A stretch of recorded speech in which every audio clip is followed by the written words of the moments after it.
எம்ஜிஆரின் முதல் திருமணம் அவரது 22வது வயதில் நிகழ்ந்து இருக்கிறது. எம்ஜிஆரின் முதல் மனைவி பார்கவி என்கிற தங்கமணியும் எம்ஜிஆரை போலவே அழகு மிக்கவர்.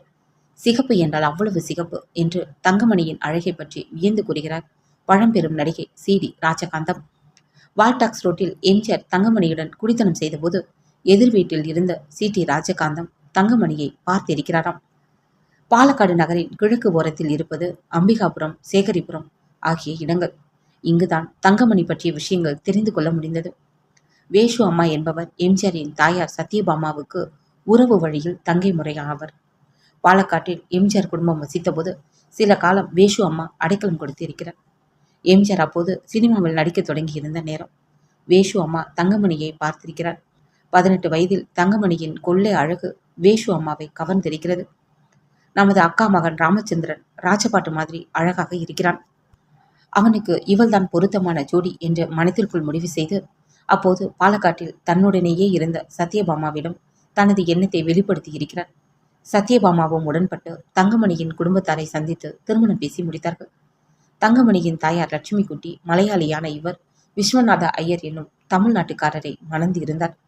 வேற்று இனத்தில் மொழியில் திருமணம் செய்தால் லட்சுமி குட்டி தனது சேகரிபுரத்தில் இருந்த பூர்வீக வீட்டில் இருந்து வெளியேறி அம்பிகாபுரத்தில் தனி குடித்தனம் செய்ய வேண்டியதாயிற்று. அந்த வீட்டிற்கு அருகில்தான் வேஷு அம்மா குடியிருந்தார். அருகில் இருந்ததால் எம்ஜிஆர் தங்கமணி திருமணம் பற்றி பேசி முடிக்க எளிதாயிற்று. அந்த சமயத்தில் எம்ஜிஆர் பூனாவில் மாயமச்சந்திரா என்ற படத்தின் படப்பிடிப்பில் இருந்தார். திருமணம் என்றால் தன் மகன் வரமாட்டான் என்று நினைத்த சத்யபாமா தனக்கு உடல்நிலை சரியில்லை என்று தந்தி கொடுத்தார். பதற்றத்துடன் பூனாவில் இருந்து வந்த எம்ஜிஆருக்கு அம்பிகாபுரத்தில் தனக்கு திருமணம் பேசி முடிவு செய்யப்பட்டதை அறிந்து கோபம் வந்துவிட்டது. இந்த வயதில் எனக்கு திருமணம் தேவையா? இப்போதுதான் சினிமாவில் நடிக்க ஆரம்பிக்கிறேன். வருமானமும் இல்லாத நிலையில் எதற்கு திருமணம் என்று சத்தம் போட்டு இருக்கிறார். சத்யபாமாவும் இந்த பெண்ணை விட்டால் அப்புறம் உனக்கு நல்ல பெண் கிடைப்பாளா என்று சந்தேகம். அதனால தான் முடிவு செய்தோம் என்று சமாதானப்படுத்தி தங்கமணியை பார்க்க செய்திருக்கிறார். எம்ஜிஆருக்கு மிகவும் பிடித்து விட்டது. ஆனாலும் எம்ஜிஆர் தன் தாயிடம் ஒரு நிபந்தனை விதித்தார். எம்ஜிஆருக்கு அப்போது காங்கிரஸ் இயக்கத்தின் மீது தீவிரமான ஈடுபாடு இருந்தது. அதனால் கதர் ஆடைகளையே விரும்பி அணிந்து கொண்டார். திருமணத்திற்கு கதர் தான் உடுத்துவேன் என்பது எம்ஜிஆர் போட்ட நிபந்தனை. ஆனால் சத்யபாமாவுக்கோ அதில் விருப்பமில்லை. எம்ஜிஆரின் அரசியல் ஈடுபாட்டிலேயே அவருக்கு உடன்பாடு இல்லை. கேரளா வழக்க திருமணத்தின்படி கதர் ஆடையெல்லாம் மணமகன் அணிவது இல்லை. ஆனால் எம்ஜிஆரின் பிடிவாதம்தான் வென்றது. பூனாவில் இருந்து வந்த முதல் நாள் மாலை 7 மணிக்கு பெண் பார்த்த எம்ஜிஆர் 3வது நாளில் தங்கமணியின் கணவரானார். சேகரிபுரத்தில் இருந்த லட்சுமி குட்டியின் தெக்கின் கூற்றில் என்ற பூர்வீக வீட்டில் எம்ஜிஆர் தங்கமணி திருமணம் நடந்தது. வீட்டின் முன்பாக பந்தல் போட்டு எளிமையாக ஆனால் விமர்சையாக நடந்த திருமணத்தின் போது புகைப்படம் எடுக்கப்படவில்லை. காரணம், தங்கமணி வீட்டில் அதற்கு அனுமதி இல்லை. படம் எடுத்தால் ஆயுள் குறையும் என்பது அவர்களின் நம்பிக்கை. கேரளா வழக்கப்படி மணமகன் எம்ஜிஆர் தங்கமணிக்கு புடவை முறி வழக்கத்தில் கூரை புடவை என்பார்களே அதுபோல வழங்கினார். பிறகு பெண்ணுக்கு எம்ஜிஆர் திருமண சடங்காக மோதிரமும் அணிவித்தார். எம்ஜிஆர் தங்கமணியை சென்னைக்கு அழைத்து வந்தால் வீட்டில் வருமானம் போதாத நிலை. உடன் சக்கரபாணியின் குடும்பமும் வேறு. அவருக்கு அதிக வருமானம் இல்லை. இதனால் குடும்ப வாழ்விற்கு சிரம நிலையில் வேறு வழியின்றி எம்ஜிஆர் தங்கமணியின் நகைகளை விற்க வேண்டியதாயிற்று. இப்படி சுமார் 2 வருடங்கள் ஓடிவிட்டன. குழந்தையும் கிடையாது. தங்கமணிக்கு மன வாழ்க்கையின் சிரமங்களை தாங்க முடியவில்லை. அதனால் தன் பெற்றோருக்கு கடிதம் எழுதி போட்டார். சென்னை சென்ற லட்சுமி குட்டி, விஸ்வநாத ஐயர் இருவரும் தங்கள் பெண்ணின் நிலை கண்டு கண்ணீர் விட்டனர். மருமகனின் வருமானம் இல்லாத நிலை கண்டும் அவர்களால் தாழ முடியவில்லை. அதனால் தங்கமணியை தங்கள் ஊருக்கு அழைத்து செல்ல விரும்பினார்கள். எம்ஜிஆர் மறுப்பு சொல்ல முடியாமல் தங்கமணியை அனுப்பி வைத்தார். சேகரிபுரம் வந்தால் தங்கமணியின் பெற்றோர் வீட்டிலும் வறுமை நிலை. தங்கமணியின் தந்தை விஸ்வநாத ஐயரும் வேலை ஏதுமின்றி இருந்தார். விற்பதற்கும் ஏதும் இல்லை. சரியாக சாப்பிடாத தங்கமணி சென்னையில் இருந்து வந்த 20வது நாளில் தன் சின்னம்மா பாருக்குட்டி அம்மாவிடம் குடிக்க தண்ணீர் கேட்டு இருக்கிறார். தண்ணீரை குடித்து சிறிது நேரத்திலேயே தங்கமணிக்கு மாரடைப்பு ஏற்பட்டு சின்னம்மா மடியிலேயே இறந்து போனார். 18 வயதில் 1940 பங்குனியில் திருமணம் செய்த தங்கமணி 1942 பங்குனியில் காலமானார். இத்தனைக்கும் எம்ஜிஆரின் ரேவதி நட்சத்திரம் தங்கமணியின் புரட்டாதி நட்சத்திரத்துடன் பொருந்தி இருந்தால்தான் வேஷு அம்மா திருமண உடன்பாட்டிற்கே தயார் செய்தார். தங்கமணி இறந்த விவரம் தெரிவித்து எம்ஜிஆருக்கு தந்தி கொடுக்கப்பட்டது.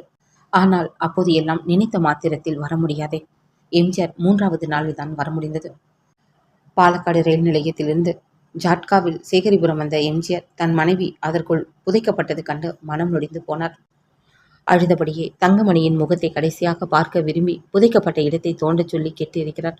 ஆனால் அதற்கு நகரசபையில் இடம் கொடுக்க மாட்டார்கள் என்று சொல்லி எம்ஜிஆரை சமாதானம் செய்தார்கள். நாயர் குடும்பத்தில் இந்து மத ஆச்சாரப்படி பெண் இறந்து போகும் நேரத்தில் அவளது தாயார் உயிரோடு இருந்தால் பெண்ணை புதைத்து விடுவார்களாம். தாயார் காலமாகி இருந்தால் எரித்து விடுவார்களாம். லட்சுமி குட்டி அப்போது உயிரோடு இருந்ததால் புதைத்து இருக்கிறார்கள். எம்ஜிஆர் கவலையுடன் அன்று மாலையே அழுதபடி சென்னை திரும்பினார். தங்கமணி இறந்த 30வது நாளில் சக்கரபாணியின் முதல் மனைவி நாணிக்குட்டி இறந்துவிட்டார். நாணிக்குட்டிக்கு பிறந்தவர்கள் எம்ஜி ராமமூர்த்தி, திருமதி மணி. இவர்களில் ராமமூர்த்தி பட தயாரிப்பாளர், டைரக்டர் கே சங்கரின் பெண்ணை மணந்தவர். திருமதி மணி பம்பாயில் வசிப்பவர். கணவர் இறந்துவிட்டார். நாணிக்குட்டியின் ஊர் பாலக்காட்டில் இருந்து 10 மைல் தொலைவில் உள்ள கொடுவாயூருக்கு அடுத்த எத்தனூர். தங்கமணி மறைந்தாலும் அவரது குடும்பத்தாருடன் எம்ஜிஆருக்கு தொடர்பு விட்டு போய்விடவில்லை. தங்கமணியின் தம்பி மணி என்கிற சேது மாதவன் அடிக்கடி சென்னை வந்து எம்ஜிஆரை பார்த்திருக்கிறார். மணியின் மனைவி கமலாம்மாள் ராமாவரம் தோட்டத்திற்கு சென்று 2 மாதம் தங்கிவிட்டு திரும்பியிருக்கிறார். மணியின் குடும்ப கஷ்டம் அறிந்து வீடு வாங்க, நிலம் வாங்க என்று எம்ஜிஆர் ஆயிரக்கணக்கில் பண உதவி செய்திருக்கிறார். மணி மகன் ரவீந்திரனுக்கு 2 தையல் மிஷின்களும் ஆட்டோ ஒன்றும் வாங்கி கொடுத்திருக்கிறார். ஆட்டோ எம்ஜிஆர் பெயரிலேயே பாலக்காட்டில் ஓடியிருக்கிறது. இத்தகைய உதவிகள் எதுவும் மணி குடும்பத்திற்கு பலனளிக்கவில்லை. வீண் செலவு செய்து எம்ஜிஆரிடம் பெற்ற சொத்துக்கள் எல்லாம் அழித்து விட்டார்கள். 15 ஆண்டுகளுக்கு முன்பு மணி இருந்தபோது எம்ஜிஆருக்கு தகவல் கொடுத்தும் பதில் ஏதும் இல்லை. எம்ஜிஆர் இறந்தது அறிந்து சென்னை சென்ற மணியின் மகன் ரவீந்திரனால் எம்ஜிஆரின் உடலை பார்க்க கூட முடியவில்லை.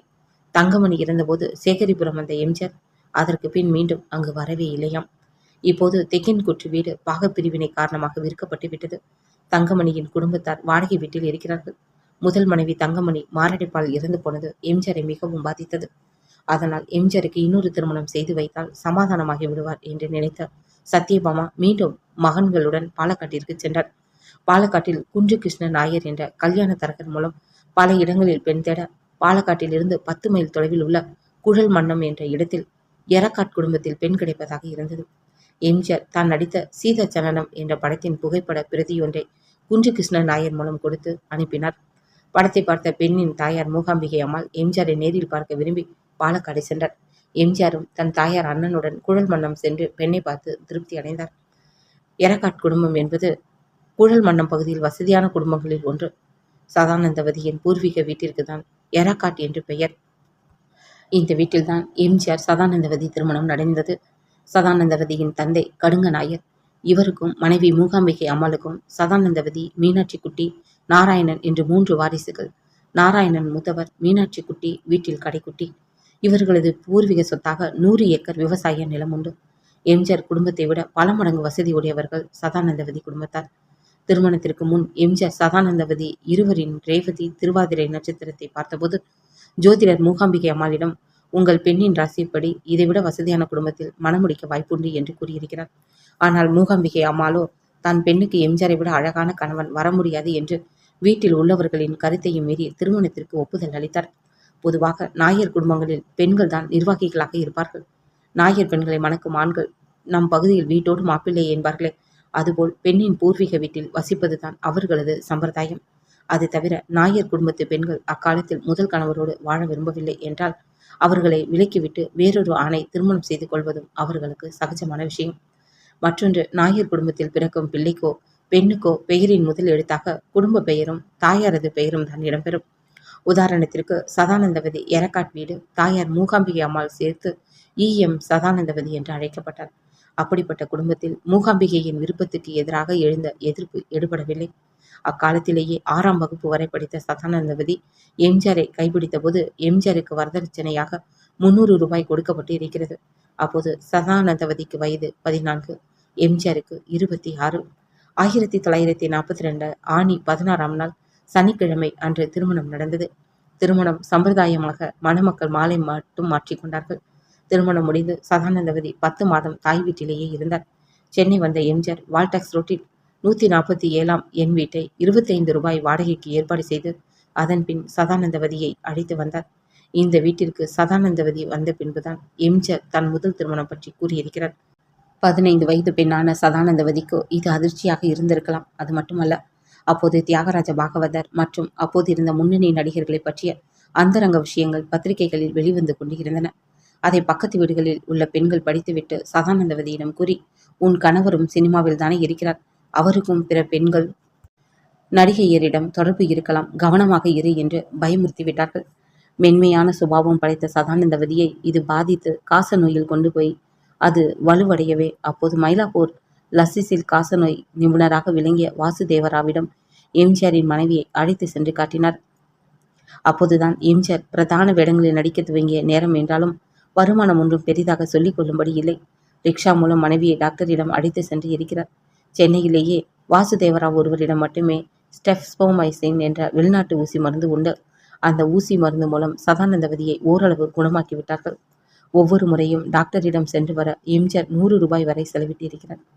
வருமானத்திற்கு சிரமம் இருந்தாலும் மனைவியை குணப்படுத்துவதில் மிகுந்த அக்கறை காட்டியிருக்கிறார் எம்ஜிஆர் அவர்கள். தான் படப்பிடிப்புக்கு சென்ற சமயங்களில் அண்ணன் சக்கரபாணி மூலம் மனைவியை மருத்துவமனைக்கு அனுப்பியிருக்கிறார். இடையில் நோய் கடுமையான போது உடல் மன்னத்திற்கு மனைவியை அனுப்ப அங்கு சதானந்தவதிக்கு நாட்டு வைத்தியம், ஆயுர்வேத சிகிச்சைகள் எல்லாம் மேற்கொள்ளப்பட்டும் பயனில்லை. 10 மாதத்திற்கு பின் எம்ஜிஆர் சதானந்தவதியை சென்னைக்கு அழைத்து சென்ற பின்பே வாசுதேவரால் பற்றி கேள்விப்பட்டு அவரிடம் அழைத்து போயிருக்கிறார். 1950 சதானந்தவதிக்கு வயிற்றில் ஒரு கோளாறு. அடிக்கடி வயிற்று வலியால் துடித்துக் கொண்டு இருந்தார்.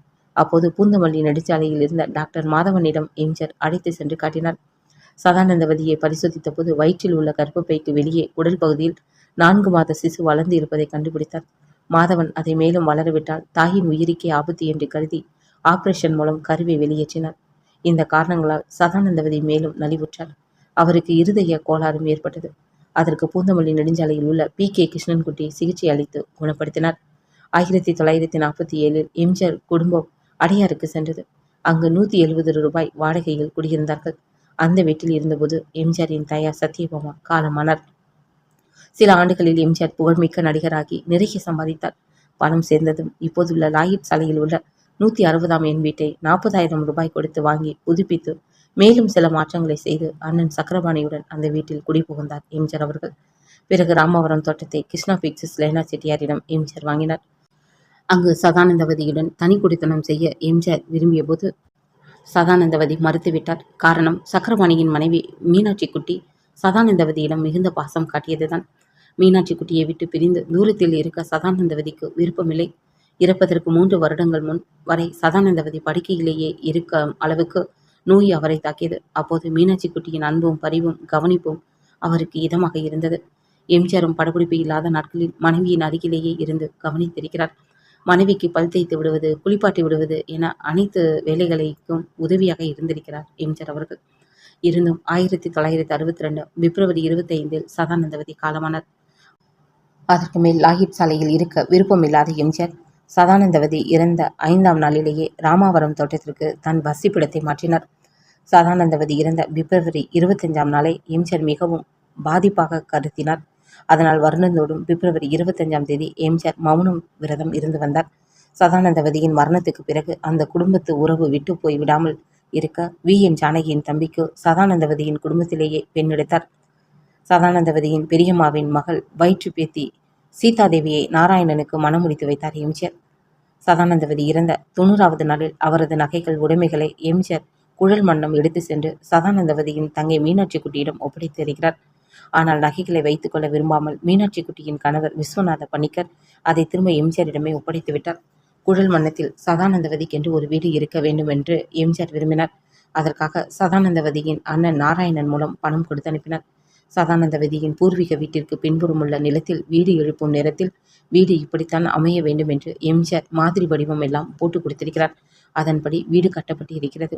மரங்களில் பூ வேலைப்பாடுகள் எல்லாம் அமைக்கப்பட்டு அழகுற அமைந்திருக்கிறது.